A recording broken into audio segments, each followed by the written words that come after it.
What's going on YouTube? Byrdman here with another Outriders video. Today I'm going to be talking about the New Horizon update and whether or not it's time for you to get back into Outriders. Now, before I get into the video, I'll let you know I'm more than likely streaming over on Twitch right now, twitch.tv/Byrdman778. Catch me every single day starting at noon Eastern Standard Time. I'll be playing a lot of Outriders, Destiny, Borderlands, all that looter shooter goodness. Make sure you're giving a thumbs up on this video, subscribing to the channel, and becoming a member. Be one of those wonderful members. You know you want to become a member. But also find me on twitter.com/Byrdman778 for some super subpar tweets and updates on the channel. Now, let's get right on into the video. So let's first talk about what was added in the New Horizon update. We got 4 new expeditions. Expeditions now don't have timers on them. We added a transmog system, a new loot system where you're less likely to get a bunch of duplicates, and general bug fixes. Now, before we talk about any of that stuff, let's talk about what essentially got us to this point.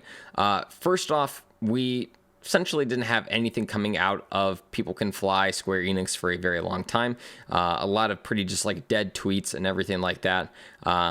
There were some patches along the way that fixed a lot of things. For me as a Devastator player, there were plenty of fixes to the skills that were affecting us, such as Boulder Dash, the Impale, as well as Endless Mass. But the game itself still felt pretty flat just because of, again, things like timers on expeditions, lack of expeditions, all these things that they did add in the update. The 4 new expeditions are a whole lot of fun. I got to play all 4 of them. I would say the Molten map is probably my favorite just because it adds a large raid style boss at the very end. The giant arachnid that you fight during the story, you fight another one of those, which is pretty cool all around. I really wanted that to be expeditions almost from the get-go because it felt as though we were constantly just getting reskin versions of Broodmothers, of the large Mauler enemies, or just a reskin captain or something like that. It just didn't feel like expeditions were anything special other than just another reskin style map versus this where we got a couple different new ones. We got the large spider one, we got one where it's a large amount of captains that leads into some brood mobs and stuff like that. The direction that they went with is something that I would definitely recommend, but also the fact that they added Easter eggs in all 4 of these maps. You will find Easter eggs at all 4 of them where you will go into a certain room. There will be a certain chest, and within that chest will be a specific purple item. This is going to be a reskin purple. All of them are able to get different static rolls, so that's pretty cool. I think this is something that might help change up the pace of people using legendaries, but at the same time, legendaries are still probably your most viable option. The no timers on the expeditions is something that's also very big. I think this is probably the largest change that they did within the entire update. Purely off the fact that it's completely reshaped, I would say, the way the expeditions are done. Before, it was pretty much just use the most meta build possible, so you're able to get through the expedition as fast as humanly possible to get the best loot you could. And at the same time, you could get the best run of your life and just get absolutely crap loot. So it just really didn't make it any fun. It felt like it was more of a chore to do an expedition versus now where not having that timer kind of eating at your back feels really nice because you're able to kind of go through, take your time on some enemies, maybe change up different abilities that aren't as meta.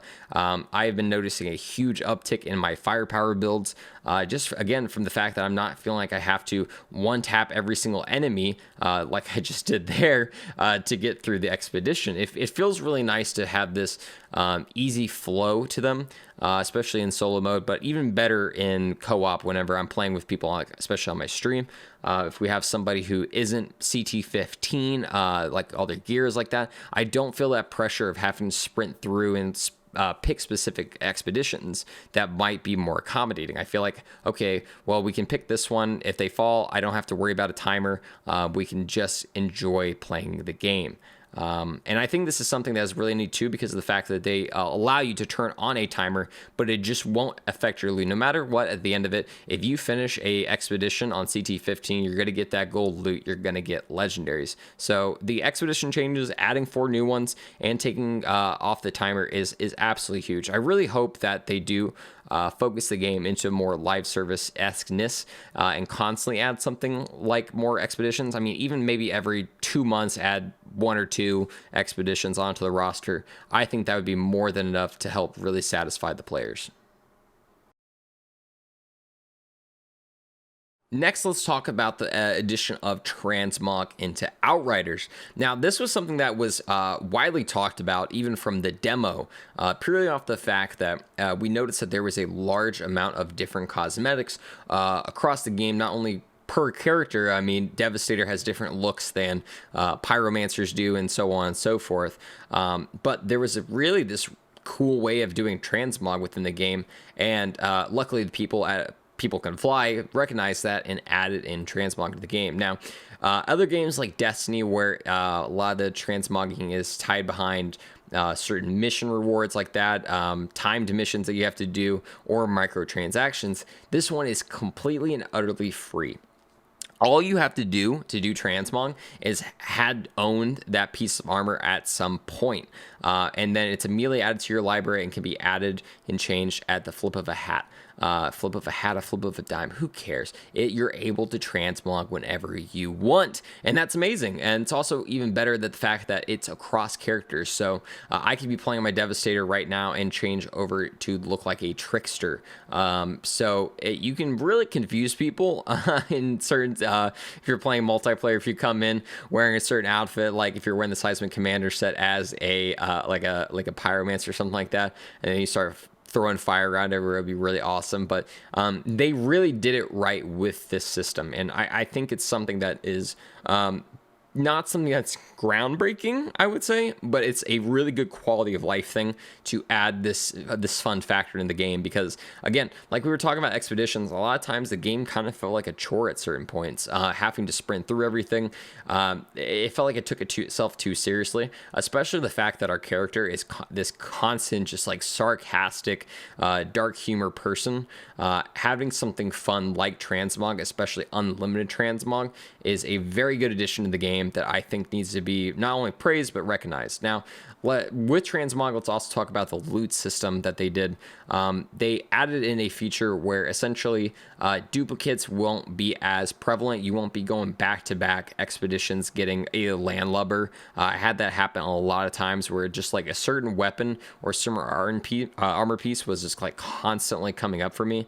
That won't be the case anymore. I really hope this is something that they keep on a little bit, but isn't something where I'm going to maybe I'm lucky and I constantly get Seismic Commander helms, and then all of a sudden I just never see him again. I hope it's balanced enough that it recognizes that, because especially me as somebody who likes to mess around with different builds, styles like that, getting extra pieces so I can tinker with them is really important. So the whole addition of transmog and the loot system is an absolute win in my book. So, should you be coming back to Outriders? If you are a new player, you've never played it before, you played on week 1 and never picked it up again because you lost your loot, stuff like that, should you come back to the game? Absolutely. The game's actually like $20 right now on Steam, so that's an absolute win alongside this huge update. If you are a returning player, somebody like me who has played the game before, has gotten the end game, has made builds, stuff like that, should you return? Absolutely. But the time for how much you're going to play is essentially up to you. Me as a build maker, me as somebody who likes to work and tinker with different stuff like that, this is absolutely where I want it to be. A lot of the bugs have been polished out. This is essentially where the game should have been at month 1. A lot of new updates, stuff like that, new content, and just an overall polished game. I expect this to essentially continue going into the World Slayer expansion, which we're going to be getting in 2022. That looks like it's going to be adding a lot more areas. It's going to be adding in a huge boss, ideally multiple bosses from what we saw in the trailer. I actually have a video covering that, so definitely make sure you're checking that out. But this really could be one of those huge looter shooter games again, as long as they continue to do things like the New Horizon update. As long as they are staying on top of the game, making sure that any type of bugs or anything like that are taken out, and just overall again, polished up. I mean, the game is amazing. The game was great from day one, even with the bugs and issues that it did have. It had those good bones that I think they recognized, especially in the New Horizon update, and improved upon. Four new expos, and especially what the expos give us in enemy-wise is really great. Better loot system, transmog, no timers on expeditions, so no longer have that stress sitting on your shoulders to get through it as fast as humanly possible, get the best loot. It's a very player-friendly game now. And I'm super excited to continue to play this, especially over my Twitch channel, twitch.tv/Byrdman778. I've already had 2 days of playing this, and I've been doing some viewer runs and stuff like that, and it's been an absolute blast. So you should definitely come on by and check it out. We'll check out Easter eggs like the ones that you're looking at right now. But guys, make sure you're leaving a thumbs up on the video, becoming a member, subscribing to the channel. Check me over on Twitter. Guys, I love you all. I appreciate you for watching this video. Go check out New Horizon. Have a good night, day, or whatever it may be.